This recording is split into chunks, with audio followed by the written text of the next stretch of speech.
everything that goes on here in Oxnard, California. And this is Coffee Shop News here in Thomas Cafe in Oxnard. Anything else you want to tell us about your position that you have there in? Well, I think it's just one of the things that I did when I first got elected was I tried to start going to community meetings. So still, if someone has a meeting, whether it's a Lions Club meeting or whether it's one of the community councils, all they have to do is invite me. And I can tell you, a lot of my fellow commissioners are the same way. I've tried to be proactive, to just kind of show up at things, which everyone goes, "Who's that guy in the back of the room?" And then I introduce myself, and they're amazed I'm there. Yeah. But it's important that people have that interaction in community, because we're not going to be able to be successful, we're not going to be able to grow unless we do it with the community in a partnership. And they have to understand what we do, and we have to understand what the needs are and the expectations, because all too often, as you know, we deal in rumors. And we deal with people get an idea, and that idea goes off and it can kill a good project, when if you met early on, you can get all the stakeholders together and work cooperatively. And not every project's a good project, and some projects shouldn't make it, but some projects don't even make it to that stage because opposition starts when it's a legitimate, it's a good thing for the community, but again, rumors will start or something gets out there because people don't know. And that's why I've stressed, come to the meetings, invite us to your meetings. We love for people to come to our meetings. We probably average 10 people a meeting. And when are the meetings held? If the public were interested in getting involved and finding out what's happening on the Harbor Commission, what days do you meet? Our regular meetings, we meet twice a month on Monday nights, on the second and fourth Monday of every month. And it starts at 5:30. And what building do you meet at? We're at the Harbor District headquarters on Panoma. So, and you can find it on our website. You can also find the minutes. You can find out what we talked about at the last meeting and what we're going to talk about at this meeting, so you can be prepared.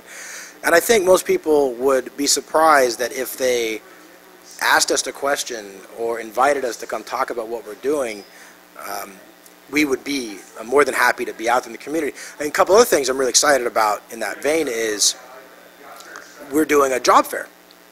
So now the problem is there's not a lot of jobs out there. That's right. But my point is that there are people that are hiring, and there's young people who want to get in the maritime trades, which is still a great industry. It's a viable industry. It's probably one of the only industries that you've got to pump cargo, and obviously that's never going to stop. Right. But the young folks, besides getting into like the maritime academies or the merchant marine academies, I think as a former teacher, I would like to see maybe the Harbor District promote for the young kids who are high school students, thinking about the trades, thinking about technology. That's where the jobs are. Those jobs are not going to leave, and the focus needs to be. At your job fair, what are we going to have? Shipping companies there? What would the job fair entail? So what the goal is going to be, and we'll make sure it's well advertised, but the goal is to bring in the shipping companies, the trades that do work out there on the port, whether it's Teamsters or longshoremen, also the people that represent the government employees on the port.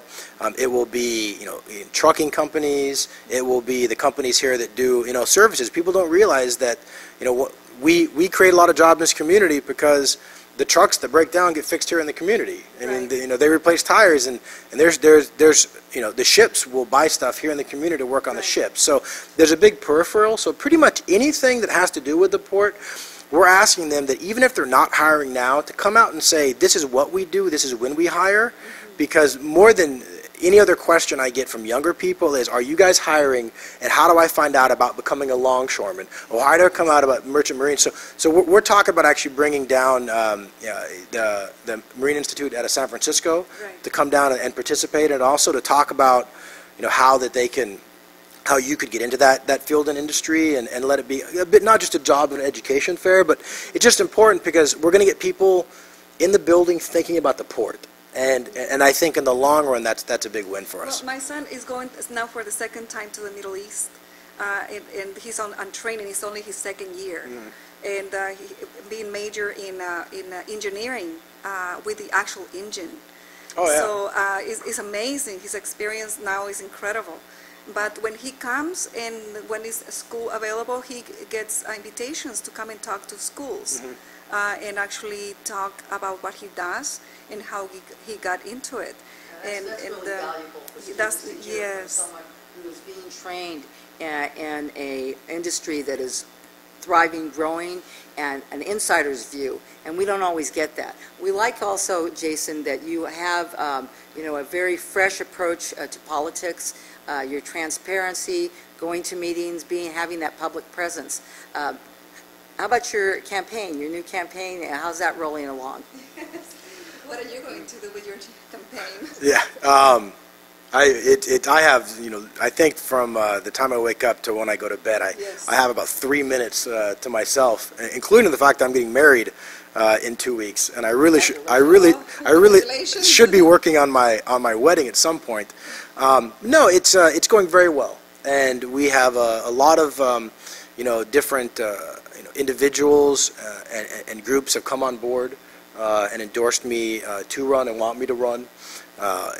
Very strong support from the building trades, people who care about jobs. I mean, that's their number one priority. Yes, it is. A lot of support from obviously the firefighter and then law enforcement community, because I have a background in that.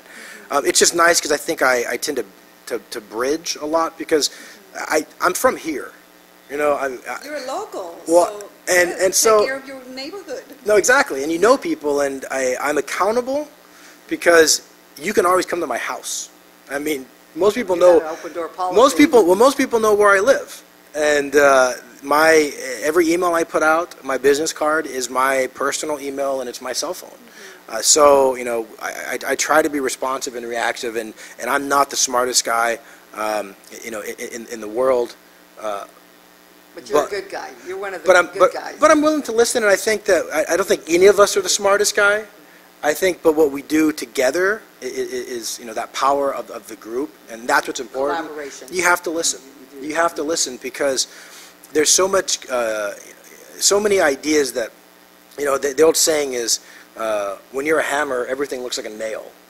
And people get in that single mindset of this is a solution to a problem. But time after time I hear about creative programs, whether it's ways that we find revenue or ways that we cut programs that are no longer efficient and shouldn't be there, that are successful that you wouldn't think about, but someone had an interesting idea and someone else listened to it. Right. And I think that right there is the most important thing. And then again, just feeling the community, just having family that's been here for 50 years, having friends that have been here since I was born. It's nice to always know this is where you're from and where you're going to be. Right. Well, you certainly have a really wonderful connection with the voters, Jason. Can you tell us too, this is a new district altogether that you're running in. That's a really interesting dynamic when you don't have an incumbent running, but you've got, who else is running against you? Well, I'd say that I'm not running against anybody. Great. I mean, right now. Just you, yourself, and you. Well, and we have what's called open primaries in California. There's two big changes right now to the electorate in California that I think actually have a lot of potential positives. And what they are first, you now have open primaries, which means that you're not stuck with a single way of thinking. You're not blessed by any bosses. Literally, you can go out there and talk to the people, and if they like you, they can vote for you, and then you go forward. And the top two people who get the most two votes will go on into the next election. And it can be a Green Party and a Republican. It could be a Libertarian. It could be two Democrats. There's just a lot of potential now. And the second thing is redistricting, which is, we took away the power of the legislator to set their own lines, and we gave it to the people. And they had a lot of criteria that said you need to make communities that look kind of like your community. And I think that honestly I was disappointed that Oxnard did not become the center of a state assembly seat. I think it is fairly unconscionable that you'll take the largest city from Los Angeles to San Jose, you know, a Latino majority city, and then split it in half. Well, that happens every year, that gerrymandering, and that we've got these districts that are carved out that look, you know, like look like an amoeba or something. Yeah. But we don't anymore. Okay, that's great. And that's the thing, is that that changed to a large extent. Now, we were kind of the victim of Voting Rights Act. The Voting Rights Act years and years ago had said there were certain areas where there had been such electoral abuses that when you change anything, you have to go to the federal government and get approval. And because of that, Monterey is one of those counties, so everything started in Monterey and worked its way down. But I do think it's a shame that Oxnard probably isn't going to get the representation that it could use in the state assembly. Well, that's the assembly. I'm running for the Senate. Okay. And the Senate's going to go all the way from Camarillo and Oxnard up to Guadalupe and Santa Maria. Wow. It's 1 million people, so there's a lot of hands to shake and a lot of people to get to know. To meet a lot. Yeah, it's you know, it's daunting. It definitely is. From now until when? June is going to be the election, Okay. and then there'll be another election in November, which will be the general election. Okay. So, but you know, it's great to get out there and get to know people. You know, I've surfed and hiked this entire coast since I was born, and so it's fun just to be out there with the people. It's a great new life for you, because now even getting married soon, now your soon-to-be wife has to a lot in her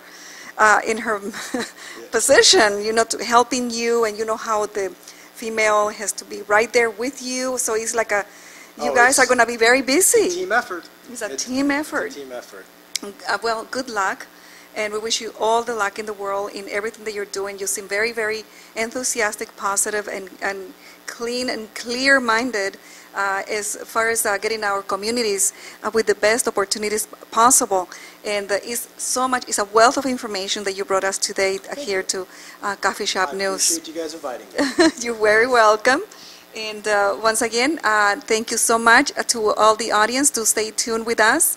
And Mr. Jason Hodge here, elect him in this coming up elections, or check around and for the Senate, and hopefully everything will go wonderful in this for the economy. We just need a better economy here. That's huge. That's the big story. Yes. All right, signing off on Coffee Shop News here at Tomas's Cafe, 622 South A Street, and beautiful downtown Oxnard, the center of our universe.